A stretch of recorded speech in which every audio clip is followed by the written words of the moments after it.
Today, our students participated in a poverty simulation. All of the bills listed on your sheet were due at the first of the month.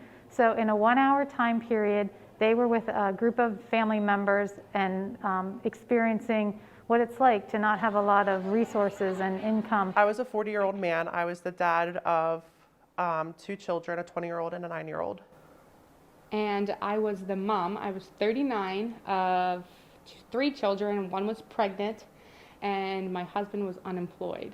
As they were going through their simulation, they had to go to work, they had to go to school, they had to pay their bills, they had to go see the health nurse or any other social services. They may have been unemployed and they were in the homeless shelter.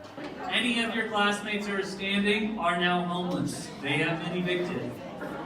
You do not have homes where you are. You can make use of a homeless shelter, assuming they have space for you. So all of those things make up life, and then it made it even more difficult when they didn't have enough money and funds to pay for things. So they could pawn some of their possessions. If they did have a TV or a washing machine, they could pawn that and get some money to be able to live their life and pay their bills. $150 for both. What stood out to me was how competitive it was with the other families and other people in poverty, trying to fight for those same resources that everybody needed.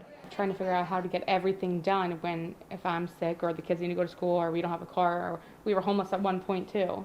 We had to figure out all those things in such a short amount of time. Students are in the classroom and they can learn about poverty. They can learn about the statistics of how many people are at or below the poverty level. However, until you immerse somebody into an actual situation, it doesn't become real. I would say it's very important to always be non-judgmental and always, in a sense, put yourself in the shoes you wouldn't think that you would ever have to wear, because life is full of many unpredictables and life is going to throw you curveballs and you never know what someone else is experiencing and that pain. I think it's very important, and a takeaway from this experience is how crucial it is to care about others, think about others, and never judge a book by its cover, because you don't know the miles that someone's been through.